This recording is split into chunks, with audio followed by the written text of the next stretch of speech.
یہ سن کر نینا رونے لگی۔ بیڈ کی چادر اس نے خود پر لپیٹ لی تھی۔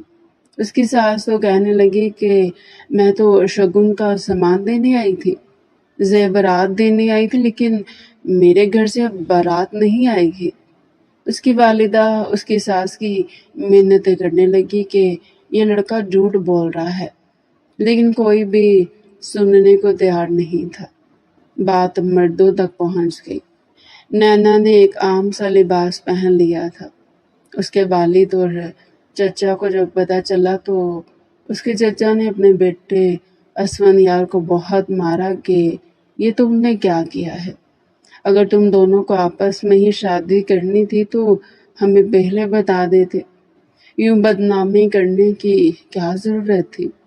نینا رونے لگی کہ میں اس سے نفرت کرتی ہوں۔ یہ جھوٹ بولا لیکن کسی نے بھی بات نہیں سنی تھی۔ دوسری جانب گلفام کے گھر والے بہت باتیں کر رہے تھے کہ آپ لوگوں نے ہماری بدنامی کروا دی۔ آپ کی بیٹی نے منہ ہی کالا کرنا تھا تو ہمیں آپ لوگ انکار کر دیتے، ہماری ساری برادری میں ہماری بدنامی ہو جائے گی، اس لیے اپنے خاندان کی ہی کسی لڑکی کے ساتھ ہمارے بیٹے گلفام کا رشتہ طے کریں اور رات کو اس کا نکاح گلفام کے ساتھ کر دیں۔ جس قدر بدنامی ہو چکی تھی اور اسفندیار سب کچھ اپنے سر پر لے چکا تھا اور اپنے ساتھ ساتھ نینا کو بھی بدنام کر چکا تھا۔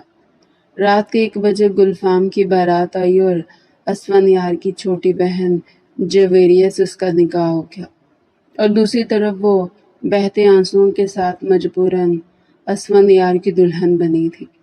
بارات میں آئے ہوئے مہمان چیموگیاں کر رہے تھے کہ ایسا بھی کیا ہو گیا، لیکن دونوں گھر والوں نے چپ رہنے میں ہی عافیت سمجھی، کیونکہ بدنامی ہو جاتی۔ جویریہ رخصت ہو کر گلفام کے ساتھ جا چکی تھی اور نینا اسفندیار کے کمرے میں بیٹھی تھی۔ جس قدر وہ ذلت برداشت کر چکی تھی، اس کا جی چاہا کہ اپنے آپ کو ختم کر لے یا اسفندیار کو جان سے مار ڈالے۔ بچپن سے اب تک کبھی اسفندیار نے اس سے ٹھیک سے بات نہیں کی تھی۔ وہ مان ہی نہیں سکتی تھی کہ وہ اس سے محبت کرتا اور اس نے یہ سب کچھ محبت میں کیا ہے۔ بس اسے یہ بات برداشت نہیں تھی کہ گلفام ایک اچھا خاصا کھاتے پیتے گھرانے کا نوجوان تھا۔ وہ اسفندیار سے زیادہ اچھی شخصیت کا مالک تھا اور اسے زیادہ کماتا تھا۔ شاید یہ بات اسفندیار سے برداشت نہیں ہوئی تھی کہ جس کزن سے اس نے اتنی نفرت کی ہے وہ اس سے بھی اونچے گھرانے کی بہو بنے۔ نینا کا بس نہیں چل رہا تھا کہ کیا نہ کر گزرے۔ غصے میں آ کر اس نے ڈریسنگ ٹیبل پر رکھے سارے پرفیوم دیوار پہ مار کر توڑنے کی کوشش کری۔ شیشے کے گلدان زمین پر پھینک چکی تھی۔ جب اسفندیار کمرے میں داخل ہوا، اسے بھپری شیرنی بنے دیکھا تو کمرے کا دروازہ بند کیا۔ کہنے لگا، یہ کیا تماشا لگا رکھا ہے تم نے؟ سارے کانچ کیوں توڑ رکھے ہیں؟ وہ کہنے لگی، اگر تم نے میرے قریب آنے کی کوشش کی تو یاد رکھنا، یا میں تمہیں جان سے مار ڈالوں گی یا خود کو ختم کروں گی۔ تمہیں شرم نہیں آئی میرے ساتھ یہ سب کچھ کرتے ہوئے اور مجھ پر الزام لگاتے ہوئے؟ میں تھوکتی ہوں تم پر، نفرت کرتی ہوں تم سے، تمہاری زندگی جہنم بنا کے رکھ دوں گی۔ آنکھوں سے آنسو بہہ رہے تھے، لیکن بے تحاشا غصے میں تھی۔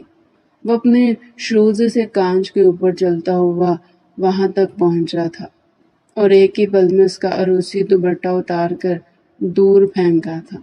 نفرت کرتی ہو مجھ سے؟ میں تمہیں بتاؤں نفرت کیا ہوتی ہے۔ آج رات میں تم سے نفرت کروں گا اور ایسی نفرت کروں گا کہ تمہیں لفظ نفرت سے بھی نفرت ہو جائے گی۔ یہ کہہ کر اس نے اس کا گلا پکڑ کر بڑی بے دردی سے کھینچا تھا۔ اگلے ہی پل دوسری جانب گلفام بھی کمرے میں بڑے غصے سے داخل ہوا تھا۔ پچھلے 4 مہینے سے اس کی آنکھوں نے نینا کے خواب دیکھے تھے، جو کہ ایک حسین لڑکی تھی، بے تحاشا خوبصورت۔ پہلی بار اسے دیکھ کر اس پر دل ہار بیٹھا تھا۔ اس نے پہلی بار اس لڑکی کو ڈیبٹ کرتے ہوئے یونیورسٹی میں دیکھا تھا۔ اب وہ ایک بہت بڑے بزنس مین کا بیٹا تھا اور اسی حیثیت سے یونیورسٹی میں ان اسٹوڈنٹ کو میڈل دینے گیا تھا جس کی تقریر سب سے زیادہ اچھی ہوئی تھی یا جو مقابلے میں جیت جا تھا۔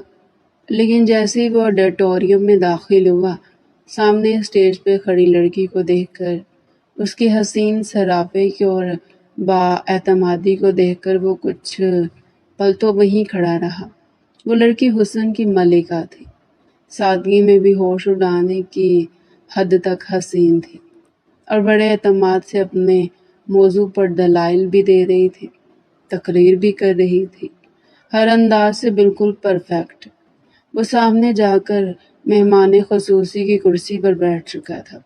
جب تک نینا تقریر کرتی رہی، گلفام مکمل اس میں کھو چکا تھا۔ جیسے ہی تقریری مقابلہ ختم ہوا تو دو لڑکیوں میں ٹائی ہوا تھا اور اتفاق تھا کہ ایک نینا تھی اور ایک اس کی چچا زاد جویریہ جو اسی کی ہم عمر تھی۔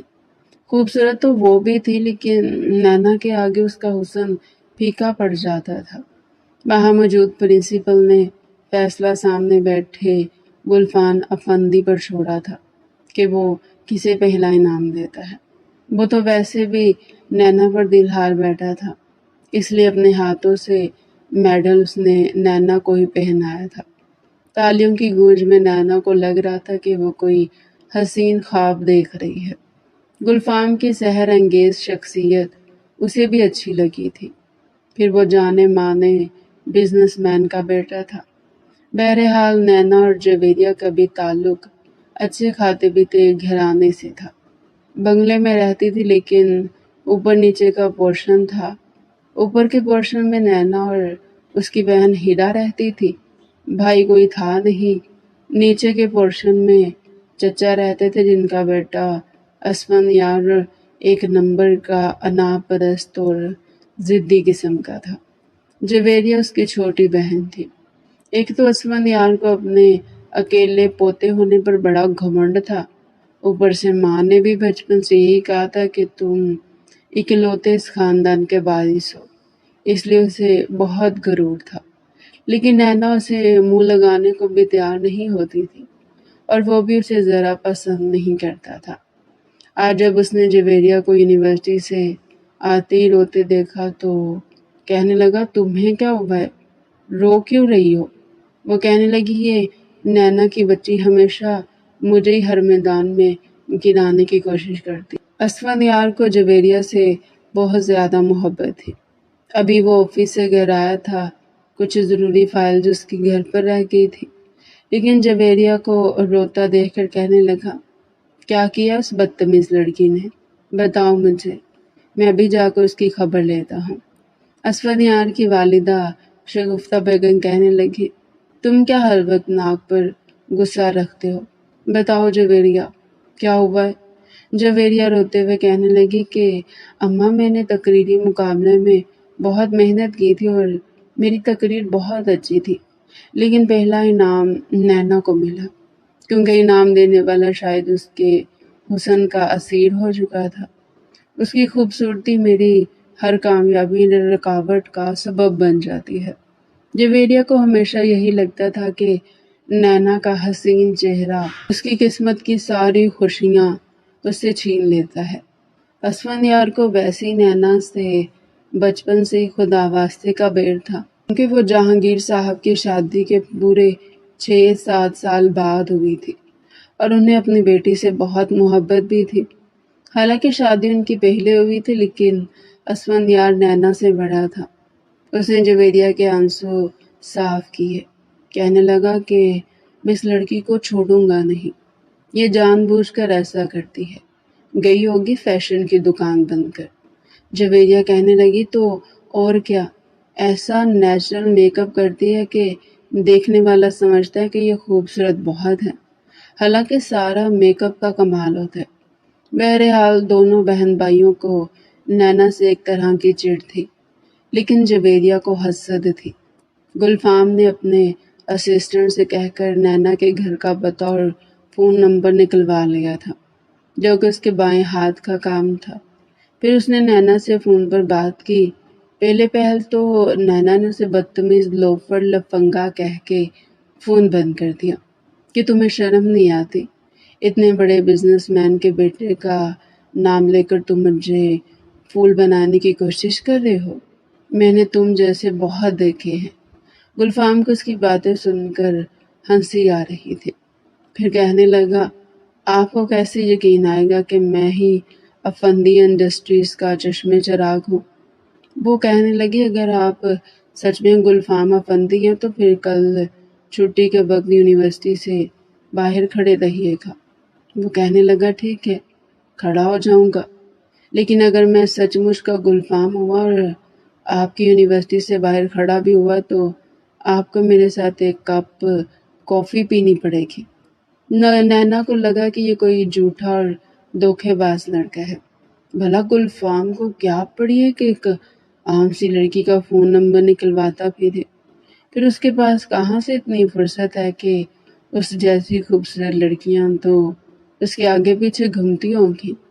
لیکن نینا کے ہوش اس وقت اڑے جب واقعی گلفام افندی اس کی یونیورسٹی کے باہر اپنے بلیک کلر کی پراڈو کے ساتھ ٹیک لگائے، کالا چشمہ پہنے، ہاتھ باندھے اسی کا انتظار کر رہا تھا۔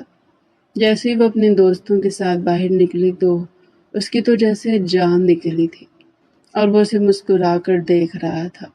پھر اسے ہاتھ کے اشارے سے ہائی کرنے لگا۔ اس کی دوستی نینا کو حیرت سے دیکھ رہی تھی۔ نینا، کیا یہ تمہیں جانتا ہے؟ تم جانتی ہو اسے؟ جانتی ہو یہ وہی ہے ہمارے شہر کے سب سے بڑے بزنس مین کے بیٹے گلفام افندی۔ نینا کو تو اپنی آنکھوں پر یقین نہیں آ رہا تھا۔ اب وہ اپنے دوستوں کے ساتھ ہی آگے کی جانب بڑھی تھی۔ جویریہ بھی دیکھ چکی تھی۔ اس سے پہلے کہ وہ اپنی گاڑی میں بیٹھتی، گلفام اس کے پاس آیا تھا۔ جویریہ گاڑی میں بیٹھ چکی تھی، حیرت سے گلفام کو دیکھ رہی تھی جو نینا سے بات کر رہا تھا۔ کہنے لگا، میں نے اپنا وعدہ پورا کر لیا، مس نینا جہانگیر، اب آپ کی باری ہے، چلے میرے ساتھ ایک کپ کافی پینے کے لیے، آپ کو آپ کے گھر میں چھوڑ دوں گا۔ لیکن نینا بری طرح سے گھبرائی تھی، کہنے لگی، نہیں نہیں، مجھے آپ کے ساتھ کہیں نہیں جانا۔ یہ کہہ کر وہ گاڑی میں بیٹھ گئی۔ جویریہ گاڑی چلنے کے بعد کہنے لگی، یہ تمہیں کیسے جانتا ہے؟ نینا کہنے لگی، نہیں، میں نہیں جانتی اسے۔ وہ کہنے لگی، لو، اسے دنیا جانتی ہے، ہر لڑکی اس کے خواب دیکھتی اور تم کہہ رہی ہو کہ تم نہیں جانتی۔ تم نہیں جانتی تو کیوں آیا ہے وہ تمہارے پاس؟ نینا کہنے لگی، تمہیں اس سے کیا؟ تم کیا میری تفتیش کر رہی ہو؟ اپنے کام سے کام رکھا کرو۔ نینا نے اسے جھاڑ کر رکھ دیا تھا۔ جویریہ کا تو دل جل کر خاک ہوا تھا۔ ایک بہت بڑے بزنس مین کا بیٹا نینا سے بات کر رہا تھا، یہ کچھ چھوٹی بات تو نہیں تھی۔ جیسے ہی نینا اپنے گھر پر آئی اسے گلفام کی کال آئی تھی۔ اس نے فون اٹھایا، کہنے لگا، نینا جی، یہ تو آپ نے اچھا نہیں کیا میرے ساتھ، میں نے تو آپ کو ثبوت بھی دے دیا تھا، میں نے اپنا وعدہ پورا کیا لیکن آپ نے نہیں کیا۔ وہ کہنے لگی، ہمارے گھر میں ایسے اجنبیوں کے ساتھ لڑکیاں کافی پینے نہیں جاتی۔ وہ کہنے لگا، اس کا مطلب آپ کے ساتھ ایک کپ کافی پینے کے لیے مجھے آپ کے ساتھ کوئی نہ کوئی رشتہ بنانا پڑے گا۔ وہ بہت مزے لے رہا تھا، مسکرا رہا تھا۔ اس نے نینا پہلی ہی نظر میں بہت اچھی لگی تھی، چاہتا تھا کہ پہلے اس سے بات چیت کرے، تھوڑی انڈرسٹینڈنگ ڈیولپ ہو، تبھی اس کا رشتہ مانگے۔ لیکن نینا کی یہ ادا بھی اسے اچھی لگی تھی۔ کہنے لگا، ٹھیک ہے، ایک ہفتے میں آپ کے ساتھ ایسا رشتہ قائم کر لوں گا کہ آپ کو میرے ساتھ کافی پینے جانے کے لیے شرمندگی محسوس نہیں ہوگی۔ یہ کہہ کے گلفام نے فون بند کر دیا۔ اگلے ہی روز اپنے والدین کے ساتھ گلفام نینا کے گھر پر موجود تھا۔ جہانگیر صاحب تو دیکھ کر حیران تھے کہ اتنے بڑے بزنس مین اس کے گھر پر اس کی بیٹی کا رشتہ مانگنے آئے ہیں۔ افندی صاحب کو کون نہیں جانتا تھا، اور پھر گلفام نے جس طرح سے باپ کا کروڑوں کا بزنس سنبھالا تھا، کوئی بھی اس کے رشتے کو انکار نہیں کر سکتا تھا۔ گلفام نے یہی کہا کہ اس نے یونیورسٹی میں نے خود نینا کو دیکھا تھا اور وہ اسے اچھی لگی۔ جہانگیر صاحب نے کہا کہ ہم آپ کو مشورہ کر کے بتائیں گے۔ بہرحال وہ لوگ اپنے گھر ان لوگوں کو بار بار آنے کا اصرار کر کے گئے تھے، کیونکہ جتنی نینا خوبصورت تھی اس کی والدہ کو بھی بہت اچھی لگی تھی۔ جہانگیر صاحب نے چھوٹے بھائی سے مشورہ کیا۔ جویریہ اور اسفندیار کو بھی پتہ چل چکا تھا۔ جویریہ کو ویسے بھی گلفام بہت اچھا لگتا تھا، تبھی سے اچھا لگتا تھا جب وہ اس کی یونیورسٹی میں نہیں آیا تھا۔ میگزین میں جب بھی اس کی تصویریں دیکھتی تو اس کی تصویروں کو کاٹ کر اپنی ڈائری میں لگاتی تھی۔ اس کے خواب تو وہ کافی عرصے سے دیکھ رہی تھی، لیکن جب پتہ چلا کہ نینا کے لیے اس کا رشتہ منظور کر لیا گیا تو وہ بہت روئی تھی۔ اسے اپنے آپ پر بہت غصہ آیا تھا کہ کاش وہ بھی نینا کی طرح حسین ہوتی تو گلفام آج اس کے لیے رشتہ لے کر آتا۔ بہرحال ایک ہفتے میں واقعی نینا کے ہاتھ میں گلفام نے انگوٹھی پہنا دی تھی، پھر اس کے کان میں سرگوشی کرنے لگا۔ اب تو تم میرے ساتھ کافی پینے جا سکتی ہو، کیونکہ اب میں تمہارا منگیتر ہوں۔ اسفندیار کو اس چیز سے کوئی فرق نہیں پڑتا تھا کہ نینا کی منگنی کیسے ہوئی اور کس سے نہیں۔ اسے ویسے بھی نینا اچھی نہیں لگتی تھی، جتنی حسین اتنی ہی بدتمیز تھی۔ پھر آپس میں کزن تھے، بچپن سے ذرا ذرا سی بات پر لڑتے جھگڑتے آئے تھے، لیکن جویریہ کو نینا کی منگنی کے بعد ایسا بخار ہوا کہ ٹائیفائڈ میں تبدیل ہو گیا۔ وہ ہر وقت روتی رہتی تھی۔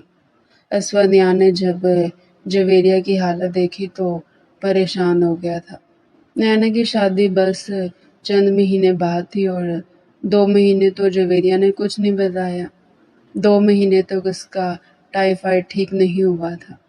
ٹھیک ہوا تو کافی کمزور ہو چکی تھی۔ ایک بار اسفندیار اس کے کمرے میں گیا تو وہ کمرے میں نہیں تھے۔ سامنے رائٹنگ ٹیبل پر اس کی ڈائری پڑی تھی۔ جب ڈائری کھول کر دیکھی تو اس میں گلفام کی تصویریں تھیں۔ ساتھ یہ لکھا تھا کہ وہ اس سے بہت محبت کرتی ہے، وہ نہ ملا تو مر جائے گی۔ یہ پڑھ کر اس نے جویریہ سے جب بات کی تو وہ جھوٹ بول گئی کہ وہ لڑکا اس کے ساتھ محبت کا دعوے دار رہ چکا تھا، لیکن نینا نے اسے اپنے حسن کے جال میں پھنسا دی اور بجائے اس کا رشتہ مانگنے کے اس نے نینا کا رشتہ مانگ لیا۔ یہ سن کر تو اسفندیار کو ایسی آگ لگی کہ پہلے تو اس نے نینا کو یوں ہی دھمکایا کہ وہ رشتے سے انکار کر دے، ورنہ وہ اسے چھوڑے گا نہیں۔ وہ چاہتا تھا کہ اس لڑکے کو نینا رشتے سے انکار کر دے تاکہ وہ جویریہ کی طرف واپس آئے، لیکن جب ایسا نہیں ہوا تو شادی کی رات بھی وہ نینا کو ڈرانے اور دھمکانے گیا تھا، لیکن اسے بلاؤس میں دیکھ کر وہ بے خود سا ہوا تھا، بے خودی میں کچھ گستاخیاں کر چکا تھا۔ لیکن سب نے دیکھ لیا جو سچویشن اس وقت پیدا ہو چکی تھی۔ اس نے جان بوجھ کر یہ کہا کہ وہ ایک دوسرے کو پسند کرتے ہیں، لیکن گلفام کے خاندان کی عزت اور وقار کا مسئلہ تھا، اس لیے انہوں نے کہا کہ آپ کے ہی خاندان کی لڑکی گلفام کے نکاح میں آئے گی۔ ہیرا بہت چھوٹی تھی اور پھر نینا کی بہن تھی، اس لیے گلفام کی والدہ نے صاف انکار کر دیا۔ اس لیے جویریہ ہی بچی تھی، اس لیے جویریہ کا نکاح گلفام سے کر دیا گیا۔ جب وہ کمرے میں آیا تو اسے اپنے بیڈ پر بیٹھا دیکھا تو اس کو آگ سی لگ گئی تھی۔ زور سے دروازہ بند کیا، کہنے لگا یہ مت سمجھنا کہ میں تمہیں بیوی کا درجہ دوں گا۔ مجھے اپنے خاندان کی عزت پیاری نہ ہوتی تو کبھی تمہیں دلہن بنا کر نہیں لاتا، اور اس نینا کو تو میں نہیں چھوڑوں گا۔ اتنا بڑا دھوکہ دیا اس نے مجھے۔ اگر اسے اپنا وہ 3rd کلاس کزن پسند تھا تو پہلے ہی مجھ سے کہہ دیتی۔ جویریہ کہنے لگی وہ تو میرے بھائی کے ساتھ کافی سالوں سے محبت کی پینگیں بڑھا رہی ہیں، اور ان کے بیچ تو کئی بار بہت کچھ ہو چکا ہے۔ میں تبھی حیران تھی کہ اس نے آپ سے شادی کیوں کرنی چاہی۔ وہ چاہتی تھی کہ نینا کے متعلق گلفام کا دل اور بھی زیادہ برا کر دے۔ وہ کہنے لگا تو پہلے تمہارے منہ پر تالا لگا ہوا تھا، تم نہیں بتا سکتی تھی؟ وہ کہنے لگی آپ نینا کو کیا سمجھتے ہیں؟ اگر میں بتاتی اور آپ انکار کر دیتے اور میرا نام آ جاتا تو وہ تو مجھے چھوڑتی ہی نہیں، میری جان نکال دیتی۔ آپ میرے ساتھ رشتہ قائم نہیں کرنا چاہتے تو کوئی بات نہیں، میں آپ کے نام پر بھی زندگی گزار لوں گی۔ اپنے چہرے پر مظلومیت اور معصومیت لاتے ہوئے جویریہ نے کہا تھا۔ گلفام الماری سے اپنا آرام دہ لباس لے کر واش روم چلا گیا۔ واپس آیا تو کہنے لگا جاؤ جا کر صوفے پر لیٹو، میں اپنے بیڈ پر اپنی ناپسندیدہ لڑکی کو برداشت نہیں کر سکتا۔ جویریہ نے اٹھ کر کپڑے تبدیل کیے اور صوفے پر لیٹ گئی، لیکن سوچ چکی تھی کہ گلفام کا دل نینا سے کھٹا کر کے اسے اپنی طرف مائل کر ہی لے گی۔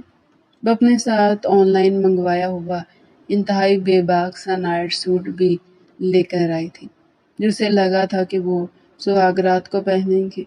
اسے کہاں پتا تھا کہ بہت جلدی سے یہ پہننے کا موقع بھی مل جائے گا۔ اس وقت جب واش روم سے نکلی تو اسے لگا کہ اسے اس نائٹ سوٹ میں دیکھ کر گلفام کا دھیان تو یقیناً اس کی جانب آئے گا، مگر اس کے سارے خواب اس وقت ہوا ہو گئے جب اس نے ایک نظر گلفام پر ڈالی جو دوسری جانب منہ کیے سو رہا تھا۔ بری طرح وہ بدمزہ ہوئی تھی اور ایک بار پھر آرام دہ لباس پہن کر صوفے پر لیٹ چکی تھی۔ دل میں یہ بات کرنے لگی تھی کہ مسٹر گلفام کتنی راتیں صبر کرو گے؟ بیوی تو میں تمہاری ہی ہوں، کب تک مجھ سے دور رہو گے؟ میں نے بھی تمہیں اپنے جال میں نہ پھنسایا تو میرا نام بھی جویریہ نہیں۔ دوسری جانب نینا گلدان اٹھا کر کھڑی تھی، کانچ کے ٹکڑوں کو پیروں کے نیچے دیتا اسفندیار آگے بڑھ کر اس کے ہاتھ سے گلدان کھینچ چکا تھا اور ایک جھٹکے سے اس کا بلاؤز کھینچ ڈالا جو پہلے اسے ٹائٹ تھا اور بامشکل ایک ہک کے زور پر اٹکا ہوا تھا۔ نینا اس افتاد کے لیے بالکل تیار نہیں تھی۔ بلاؤز ایک جھٹکے سے کھل کر زمین بوس ہو چکا تھا اور نینا کا حسین سراپا اسفندیار کے بالکل سامنے تھا۔ وہ دونوں ہاتھوں سے خود کو چھپانے لگی۔ دوپٹہ پہلے وہ اتار چکا تھا، پھر اپنے لبوں پر زبان پھیر کر کہنے لگا کہ ویسے بات تو ٹھیک ہے، حسین تو تم واقعی بہت ہو اور آج اپنے سب سے بڑے جانی دشمن کی قید میں ہو۔ اگر تم نے کسی طرح کی چالاکی کرنے کی کوشش کی یا شور مچایا تو صبح کس منہ سے کمرے سے باہر جاؤ گی؟ سب تو یہی کہیں گے کہ ارے باپ رے باپ، اسفندیار نے تو اپنی بیوی کی چیخیں نکال دی، میرا نام تو اونچا ہو جائے گا مگر تم۔ اس سے پہلے کہ وہ کچھ اور بولتا، نینا نے فوراً غصے سے جب کچھ اور نہ ملا تو اپنے ہاتھ سے انگوٹھی اتار کر اس کی طرف اچھالی تھی۔ وہ انگوٹھی سیدھی آ کر اسفندیار کی گردن پر لگی، درد سے چیخ نکلتے رہی تھی۔ اسفندیار کو غصہ آ چکا تھا، مارے غصے کو اس نے نیچے گرے ہوئے کانچ کے ٹکڑے اٹھائے اور نینا کی طرف بڑھا، کہنے لگا آج تم میرے ہاتھوں سے نہیں بچ پاؤ گی، آج میں تمہیں نہیں چھوڑوں گا، تمہارا قتل ہونا میرے ہاتھوں میں ہی لکھا ہے۔ یہ کہہ کر وہ اس سے پہلے کہ اسے مارتا نینا اپنے منہ پر ہاتھ رکھ کر خود کو چھپانے لگے تھے، جب کچھ سوچ کر اس نے کانچ کے ٹکڑے نیچے گرا دیا، کہنے لگا نہیں نہیں ایسے نہیں، جب میرے پاس دوسرا طریقہ موجود ہے تو میں اسی سے کیوں نہ تمہارے ساتھ دو ہاتھ کروں، ایسا طریقہ جس میں مجھے مزہ آئے اور تمہیں درد ہی درد ملے۔ نینا کے تو ہوش اڑے تھے، مگر وہ اسے پکڑ کر بیڈ پر پٹک چکا تھا۔ ایسا لگ رہا تھا جیسے وہ کوئی درندہ ہو جو معصوم سی نینا پر جھپٹ پڑا ہو۔ چند لمحوں میں اس نے اس کے وجود پر موجود لہنگے کو تار کر کے ایک طرف پھینکا تھا۔ وہ مکمل بے لباس اب اس کے سامنے موجود تھے۔ مزید صبر کرنا اب اسفندیار کے لیے مشکل تھا۔ اس نے اسی کے دوپٹے سے نینا کا منہ باندھا تھا اور پھر اس کے وجود پر جھک گیا۔ اس کی دھڑکنوں پر بڑی شدت سے اپنا لمس نچھاور کر رہا تھا۔ نینا اسے خود سے پیچھے کرنے کی کوشش کر رہی تھی مگر ناکام تھے۔ وہ بڑی تیزی سے اس کے وجود میں سفر کرنے لگا۔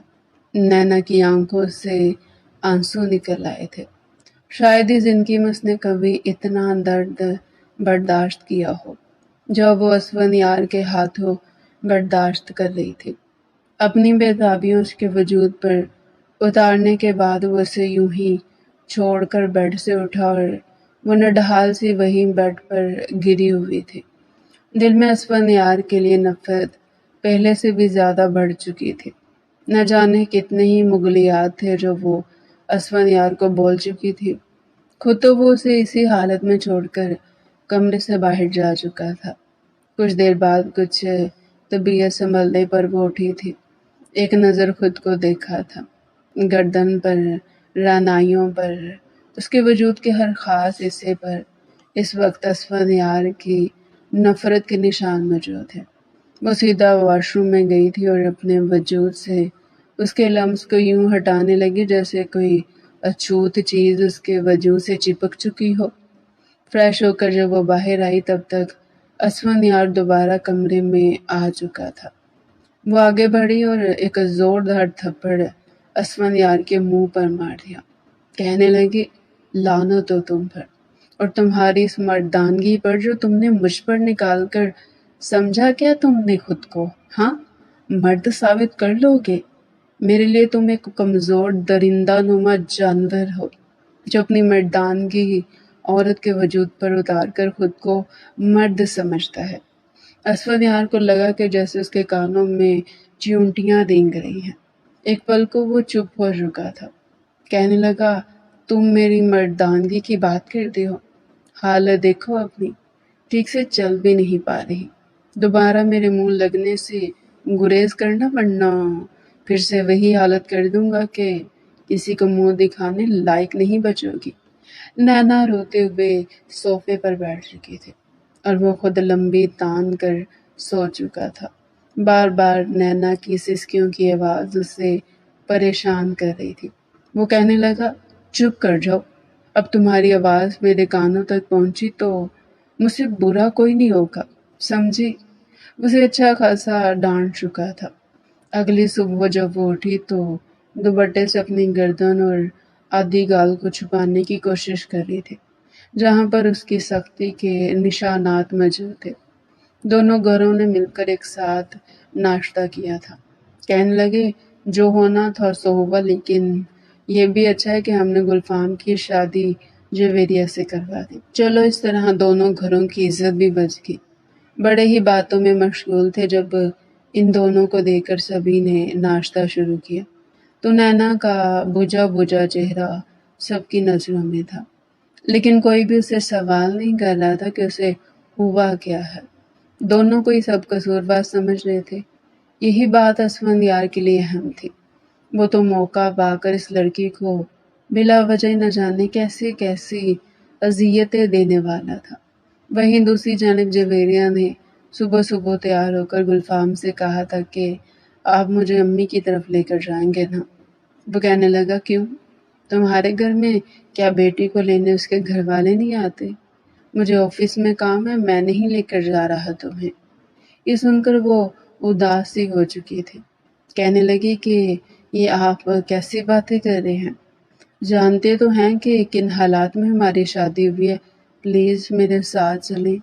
مگر گلفام دوبارہ اس گھر میں نینا کا چہرہ نہیں دیکھنا چاہتا تھا، مگر بھی اس کی ماں کے کہنے پر مجبوراً اسے جویریہ کو لے کر ہی جانا پڑا۔ اس کی ماں اسے کہہ رہی تھی کہ بیٹا یوں تم منہ چھپا کر کیا ساری زندگی پھرتے رہو گے؟ تمہیں جانا چاہیے، ورنہ نینا سمجھے گی کہ شاید تم اس کی محبت میں، اس کے احساس میں کھل رہے ہو، تبھی اس کا سامنا نہیں کرنا چاہتے۔ اپنی بیوی کے ساتھ تمہارا تعلق جیسا بھی ہو مگر تمہیں اس کے سامنے خوش رہنا ہوگا۔ یہ سن کر گلفام نے بھی ایک گہری سانس خارج کیے تھے۔ اور جویریہ کے ساتھ اپنے سسرال پہنچ چکا تھا۔ پہلے ہی دعوت کی تیاری مکمل کر لی گئی تھی۔ نینا اور گلفام کی نظریں کچھ دیر کے لیے ٹکرائی تھی، مگر گلفام کی آنکھوں میں بس نفرت ہی نفرت تھی، جبکہ نینا خود کو جویریہ کی جگہ محسوس کر رہی تھی۔ اگر اس کی شادی گلفام سے ہو جاتی تو گزشتہ رات اور پھر آج کا دن اس کی زندگی کا سب سے حسین اور خوشحال دن ہوتا۔ یہ سوچ کر وہ ایک گہری سانس خارج کر کے رہ گئی۔ تبھی اسفندیار اس کے پیچھے آیا تھا۔ کہنے لگا، کیا دیکھ رہی ہو؟ میری بہن گلفام کے ساتھ کتنی پیاری لگ رہی ہے نا؟ ہائے، تمہارے خواب کیسے چکنا چور کر دیے میں نے۔ تم جانتی ہو جویریہ شروع سے گلفام کو پسند کرتی ہو، تو پھر تم تو جانتی ہو کہ میں نے آج تک اپنی بہن کی کسی بات کو بھی نہیں ڈالا۔ اس کی شادی میں گلفام سے کروانے کے لیے کسی حد تک بھی جا سکتا تھا، پھر چاہے تمہیں بدنام ہی کیوں نہ کرنا پڑتا، مگر خدا کی قسم یہ نہیں سوچا تھا کہ تم جیسی بلا میرے ہی گلے پڑ جائے گی۔ وہ نفرت سے یہ سب کچھ کہتا ہوا وہاں سے ہٹا تھا۔ ایک کے بعد ایک انکشافات نینا پر ہو رہے تھے۔ اس کا تو دماغ گھوم کر رہ چکا تھا۔ گلفام کی آنکھوں میں مسلسل نفرت اور طنز وہ برداشت نہیں کر سکتی تھی۔ وہ یہ سوچ ہی چکی تھی کہ وہ گلفام کو جویریہ اور اسفندیار کی حقیقت ضرور بتائے گی، جنہوں نے اس کی زندگی خراب کرنے کی کوشش کی تھی۔ وہ بس بہانے سے اسے یہ سب بتانا چاہتی تھی، مگر جیسے ہی گلفام نے نینا کو اپنی طرف بڑھتے دیکھا تو فوراً اپنا ہاتھ جویریہ کے کندھے پر رکھ لیا۔ کہنے لگا کہ قسم سے آپ کی بیٹی بہت زیادہ اچھی ہے۔ جانتی ہیں آج اس کو ہمارے گھر میں پہلا دن تھا، پھر بھی صبح صبح اٹھ کر اس نے ماما کے ساتھ مل کر ناشتہ تیار کروایا، میرے لیے اپنے ہاتھوں سے کافی بنا کر لائے۔ وہ شوق نظروں سے جویریہ کو دیکھ رہا تھا، اور جویریہ تو شرمائی ہی جا رہی تھی۔ اسے تو خود نہیں پتا تھا کہ یہ سب کچھ ہوا کب تھا۔ وہ تو اٹھی 11 بجے تھی۔ دعوت سے فری ہوتے وہ سیدھا اپنے پورشن میں گئی تھی اور اپنی ماں کے گلے لگ کر پھٹ پھٹ کر رونے لگی۔ اس کی ماں ابھی بھی اس سے ناراض تھی۔ ہیرا بھی منہ بنا کر بیٹھی تھی۔ جب وہ وہاں پر بیٹھ کر تسلی سے اپنی ماں کو پوری حقیقت بتانے لگی کہ کس طرح اس نے ہیرا کو آواز دے کر اپنا حق بند کرنے کو کہا تھا، مگر یہ کمینہ خبیث اسفندیار وہاں پر آ گیا اور میرے ساتھ یہ غلط حرکت کر دی۔ یہ صرف اور صرف بدلہ لینے کے لیے سب کچھ کر رہا تھا۔ اپنے شوہر کے لیے کمینہ خبیث نام کے لفظ نکالتے ہوئے دیکھ کر اس کی ماں تو بھڑک ہی اٹھی تھی۔ کہنے لگی، ہائے ہائے بے عقل لڑکی، شوہر ہے وہ تمہارا، کوئی کزن نہیں ہے جسے تم گالیاں دیے جا رہی ہو۔ جانتی بھی ہو شوہر کو ایسا کہنے پر کتنا سخت گناہ ہوتا ہے۔ توبہ کرو، اب جو کچھ بھی ہے تم اسی گھر میں میری نظروں کے سامنے ہو۔ اسفندیار نے اگر تمہارے ساتھ کچھ بھی غلط کیا تو نہ ہم چپ بیٹھیں گے اور نہ ہی تمہارے چچا چچی چپ رہیں گے، سمجھے؟ تم ہم سب کی آنکھوں کا تارا ہو۔ شادی تو تمہاری ہو چکی اور رہنا اب تم نے اسفندیار کے ساتھ ہی ہے۔ اس کی ماں بھی ہاتھ کھڑے کر چکی تھی۔ وہ کمرے میں آئی تو سامنے اسفندیار نیم دراز بیڈ پر بیٹھا تھا، جوتے پاؤں میں یوں ہی پہنے تھے اور پاؤں کو ہلا رہا تھا۔ نینا کو دیکھ کر کہنے لگا، اے لڑکی۔ نینا نے اسے پلٹ کر دیکھا اور کہنے لگی، تمیز نہیں ہے کیا؟ وہ کہنے لگا، بیوی پاؤں کی جوتی ہوتی ہے، اس کو پاؤں کی جوتی سمجھ کر ہی بلانا چاہیے۔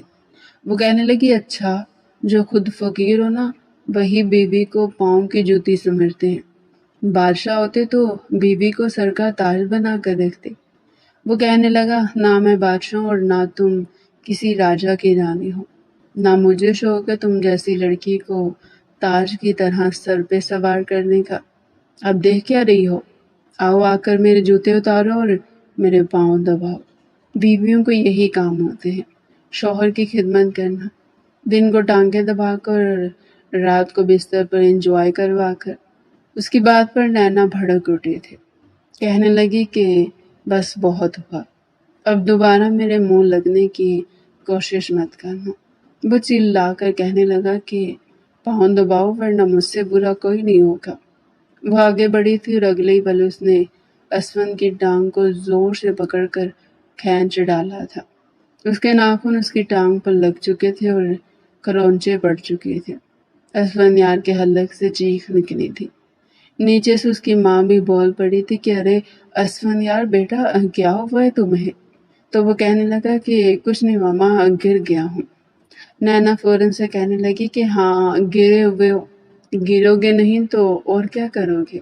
وہ ہاتھ جھاڑتے ہوئے وہاں سے سیدھا واش روم جا چکی تھی۔ نہا کر باہر آئی تو ایک بار پھر اس کے حسین سراپے کو دیکھ کر اسون یار کا دل مچلنے لگا، مگر وہ خود پر کنٹرول رکھے ہوئے تھا۔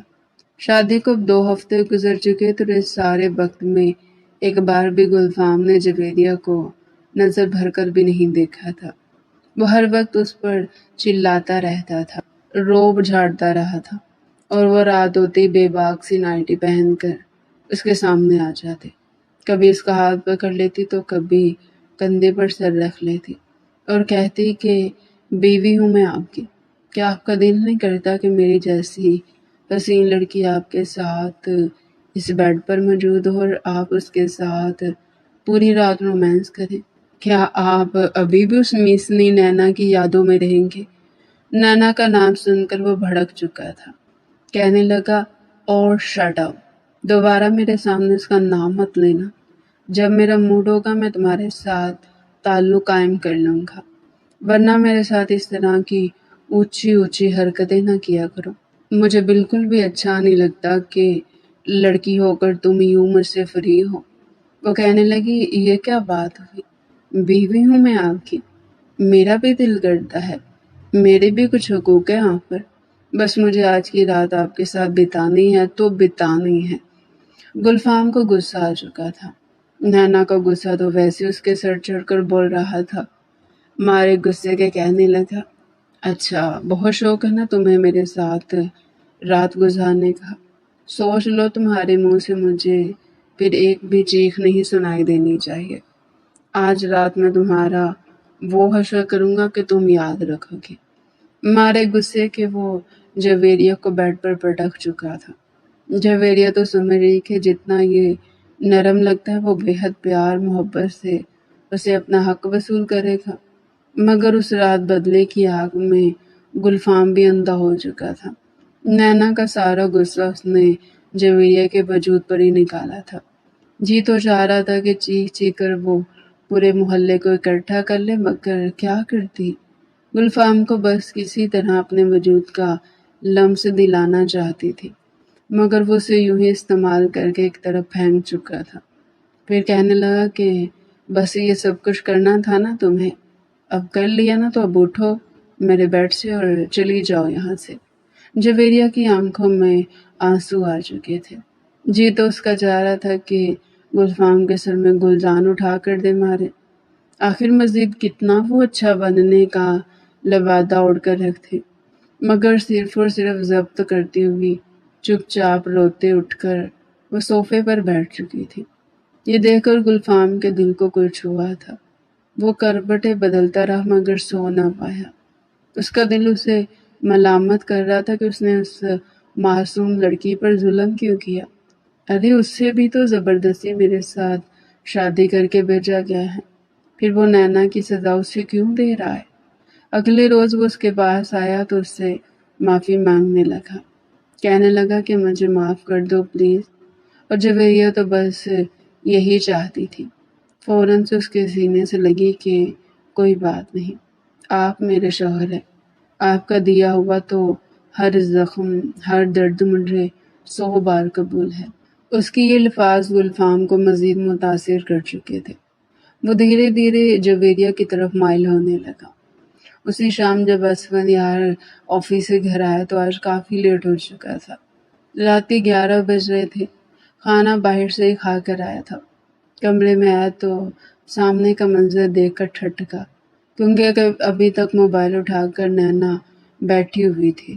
جانتا تھا کہ یقیناً گیم کھیل رہی ہوگی، لیکن پھر بھی غصے سے کہنے لگا یہ تم رات کے اس وقت موبائل اٹھا کر کس سے بات کر رہی ہو؟ حیرت سے نینا نے اسے دیکھا تھا، پھر کہنے لگی بات نہیں کر رہی، سرچ کر رہی ہوں۔ وہ کہنے لگا اچھا، کیا سرچ کر رہی ہو؟ مجھے بھی دکھاؤ۔ وہ فوراً کہنے لگی حلال طریقے سے جائے شوہر کو کیسے مارا جاتا اور لاش کیسے ٹھکانے لگائی جاتی ہے تاکہ کسی کو کانوں کان خبر بھی نہ مل سکے۔ وہ یہ الفاظ چبا چبا کر بولی تھی۔ یہ سن کر تو ایک بار پھر اسفند یار کا پارا ہائی ہوا تھا۔ کہنے لگا تم ایسے سیدھی نہیں ہوگی، بس ایسی جلی کٹی باتیں کرنا ہی آتی ہے تمہیں۔ یہ نہیں کہ چلو شوہر گھر آنے والا ہے، کوئی بے باک سی نائٹی پہن لوں یا تھوڑا خود کو تیار کر لوں کہ شوہر آئے گا تو مجھے تیار دیکھے گا، پھر پوری رات مجھ پر شدت لٹائے گا۔ مگر نہ جی نہ، تم سے تو ایسی گھسی پھٹی جلی بھنی ہوئی باتوں کی امید رکھی جا سکتی ہے۔ نینا بھی فوراً اٹھ کر سائڈ ٹیبل پر پڑے ہوئے ٹھنڈے ٹھار پانی کا گلاس اس پر گرا چکی تھی۔ کہنے لگی کہ او شٹ اپ، تمہیں میرا جسم دیتی ہے میری جوتی۔ تم جیسے لڑکے بس جسم کے بھوکے ہوتے ہیں۔ تم نے میری زندگی برباد کر دی اور میں تمہارے ساتھ سب ٹھیک کر دوں۔ جانتی ہوں میں، تم مجھ سے نفرت کرتے اور میں تم سے۔ شکل گم کرو اپنی۔ اسفند یار کو تو اپنے سامنے کسی کی اکڑ برداشت ہی نہیں تھی۔ نینا کو اتنا بولتا دیکھ کر اس نے ایک نظر خود کو دیکھا۔ اس کا سوٹ خراب ہو چکا تھا۔ اسے کمر سے پکڑ کر واش روم میں لے گیا اور شاور کے نیچے کھڑا کر دیا۔ کہنے لگا خبردار، چپ چاپ یہاں کھڑی بھیگتی رہو ورنہ بہت برا پیش آؤں گا۔ آج سے پہلے اس نے اسفند یار کو اس طرح سے غصے میں نہیں دیکھا تھا۔ اس کی آنکھوں میں خون اترا ہوا تھا، وہ شاور میں کھڑی بھیگ رہی تھی۔ اس کا منہ نوچنا چاہتی تھی مگر اسفند یار نے اس کے دونوں ہاتھ پکڑ رکھے تھے۔ اسفند یار اسے شاور کے نیچے کھڑا کر گیا۔ پانی کافی ٹھنڈا آ رہا تھا، وہ کانپ رہی تھی۔ پورا 1 گھنٹہ وہ وہیں کھڑی رہی اور سامنے بیٹھ کر اسفند یار اسے دیکھتا رہا، یہاں تک کہ بخار سے وہ بے ہوش ہو کر اسی کی باہوں میں گر چکی تھی۔ اس کے وجود کو بخار سے تپتا دیکھ کر وہ ہڑبڑایا تھا۔ کہنے لگا اب یہ کیا ڈرامے کر رہی ہو؟ بخار وخار کچھ نہیں ہوا تمہیں، اٹھو چلو۔ مگر اسے سچ مچ تیز بخار ہو چکا تھا، وہ کانپ رہی تھی۔ یہ دیکھ کر اسفند یار بوکھلا چکا تھا کہ کہیں گھر والوں کو پتہ چل گیا تو کیا ہوگا۔ جلدی سے وہ اسے باہر لے کر آیا تھا اور پھر خود ہی اس کے لیے کپڑوں کو تبدیل کیا تھا۔ اس کے وجود میں خون حرکت میں آیا تھا مگر جس طرح سے نینا کی حالت تھی وہ اس وقت اس کے ساتھ کچھ بھی نہیں کرنا چاہتا تھا۔ اسے سوکھے کپڑے پہنا کر وہ بیڈ پر لے آیا اور لحاف اڑا دیا۔ اسے چھوڑ کر دیکھنے لگا تھا مگر سچ مچ بخار اسے کافی تیز ہو چکا تھا۔ پوری رات وہ اس کے سرہانے بیٹھا رہا، کبھی سر دبا دیتا تو کبھی ٹھنڈے پانی کی پٹیاں رکھتا۔ نینا نے جب اسے یوں اپنے لیے فکر مند دیکھا تو طبیعت اس کی صبح تک بہتر ہو چکی تھی، لیکن پھر بھی اس نے جان بوجھ کر اسفند یار کو سبق سکھانے کے لیے اپنی بیماری کا بہانہ بنائے رکھا۔ کبھی ہائے ہائے کرنے لگتی تو کبھی پیٹ پر ہاتھ رکھ دیتی کہ بہت درد ہو رہا ہے، میری امی کو بلا دے، میں مرنے والی ہوں، بہت درد ہو رہا ہے، مجھے لگ رہا ہے جیسے میرے جسم میں سوئیاں چبھ رہی ہیں۔ اور فوراً کبھی اس کی ٹانگیں دبا رہا تھا تو کبھی پاؤں تو کبھی سر میں مساج کر رہا تھا، اور وہ اسے اپنی خدمت کروا کر اس کے اڑے ہوئے ہوش دیکھ کر دل ہی دل میں خوش ہو رہی تھی۔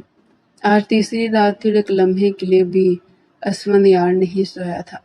وہ کہنے لگا دیکھو پلیز مجھے معاف کر دو، مجھے نہیں پتا تھا تمہاری طبیعت اتنی خراب ہو جائے گی، میں تو بس تمہیں ہمیشہ کی طرح سزا دینا چاہتا تھا، میں پرومس کرتا ہوں آج کے بعد تمہیں تنگ نہیں کروں گا، اچھا شوہر بن کر رہوں گا۔ اس کی آنکھیں بھر آئی تھی۔ جب یہ سن کر نینا نے آنکھیں کھولی، کہنے لگی سچ کہہ رہے ہو، وعدہ توڑو گے تو نہیں؟ وہ کہنے لگا نہیں نہیں، میں سچ کہہ رہا ہوں، پلیز تم ٹھیک ہو جاؤ، ڈاکٹر کے پاس بھی تمہیں لے کر گیا ہوں، وہ بھی کہتے ہیں ساری رپورٹس کلیئر ہیں، پھر پتہ نہیں تمہیں کیا ہو گیا، تم ٹھیک کیوں نہیں ہو رہی؟ مجھے تو یہ ڈر ہے کہ کہیں تمہیں کوئی کینسر وینسر تو نہیں ہو گیا۔ اتنی بڑی بیماری کا نام سن کر تو نینا پھدک کر اٹھ کر بیٹھ چکی تھی۔ کہنے لگی، توبہ استغفار، تمہارے منہ میں تو خراب انڈے والا برگر جائے، مجھے کیوں ہو کینسر ہونے لگا؟ بالکل ٹھیک ٹھاک ہوں میں۔ اسے ایک دم سے ٹھیک ہوتا بیٹھے دیکھ کر اسفندیار کی تو بھومیں چک چکی تھی۔ ساری کہانی وہ 2 منٹ میں ہی سمجھ گیا تھا۔ جب تک نینا بیڈ سے اٹھتی وہ اسے باہوں سے پکڑ کر بیڈ پر پن اپ کر چکا تھا۔ کہنے لگا، اچھا بیٹا میرے ساتھ چالاکی۔ اسفندیار کے ساتھ یہ ڈرامے کیے جا رہے تھے، پاؤں دبوائے جا رہے تھے، ٹانگیں دبوائی جا رہی تھی۔ آنکھیں دیکھو میری، 3 دن سے میں تمہاری وجہ سے سو نہیں پایا اور تم جیسی ڈائن جو میرے سر پہ تھوپتی گئی ہے میرے ساتھ ڈرامے کر رہی تھی۔ نینا کی ہنسی رک نہیں رہی تھی۔ آج اسے غصہ نہیں آیا تھا، بلکہ اسفندیار کے چھونے پر اسے اچھا لگا تھا۔ تو وہ ہنس کر کہہ رہی تھی کہ ہاں، جتنا پریشان تم نے مجھے کیا ہے نا، یہی ہونا چاہیے تھا تمہارے ساتھ۔ اسفندیار چاہ کر بھی اس پر غصہ نہیں کر پا رہا تھا۔ ہنسی اس کے چہرے پر بھی آ چکی تھی۔ یہی لمحہ تھا جب دونوں کی نظر ٹکرائی اور اگلے ہی لمحے میں اسفندیار اس کے لبوں کو اپنے لبوں میں قید کر چکا تھا۔ اس رات بھی دونوں ایک دوسرے کے قریب آئے تھے، مگر کچھ بھی زبردستی نہیں تھا، بلکہ سب باہمی رضامندی کے ساتھ ہوا تھا۔ اگلی صبح جب وہ اٹھی تو دونوں ہی جیسے اپنی زندگی کی نئی شروعات کر چکے تھے۔ چند روز بعد ہی خاندان اسفندیار اور نینا کے لیے دعوت رکھی گئی تھی۔ جویریہ اور گلفام بھی خوش تھے، مگر جب گلفام نے نینا کو دیکھا تو ایک بار پھر اس کا دماغ گھوم چکا تھا۔ موقع پا کر جب نینا واش روم کی طرف جانے لگی تو وہ اسے وہی کوریڈور میں روک چکا تھا۔ کہنے لگا، تمہیں اگر میرا رشتہ پسند نہیں تھا تو انکار کر دیتی، میرے ساتھ یہ ڈرامہ کرنے کی کیا ضرورت تھی؟ میں بار بار سوچتا ہوں تو ڈپریشن کا شکار ہو جاتا ہوں۔ تو نینا نے جب اسے یوں پریشان دیکھا تو ایک گہری سانس خارج کر کے رہ گئی۔ کہنے لگی کہ دیکھیے مسٹر گلفام، جو کچھ ہونا تھا سو ہو چکا۔ آپ کی شادی جویریہ کے ساتھ ہوگی۔ شاید جویریہ آپ کو مجھ سے زیادہ پسند کرتی تھی اور آپ کو محبت سے رکھے گی۔ اس کے بعد وہ گہری سانس خارج کر کے پوری حقیقت گلفام کو بتا چکی تھی۔ گلفام کو جویریہ پر غصہ آیا تھا، مگر نینا اسے قسم دے چکی تھی کہ پلیز، اس نے جو کچھ کیا آپ کی محبت کے لیے کیا۔ میں اپنی زندگی میں خوش ہوں اور آپ اپنی زندگی میں خوش رہیے۔ اگر آپ نے جویریہ کے ساتھ کچھ بھی غلط کیا تو جانتے ہیں نا اس کا نتیجہ کیا نکلے گا، آپ کئی زندگیاں خراب کریں گے۔ گلفام چپ ہو چکا تھا۔ بہرحال اس کے دل میں جو نینا کے لیے نفرت تھی وہ بھی ختم ہو چکی تھی، اور دونوں ہی اپنی اپنی زندگی میں اپنے اپنے ہمسفر کے ساتھ آگے بڑھنے لگے۔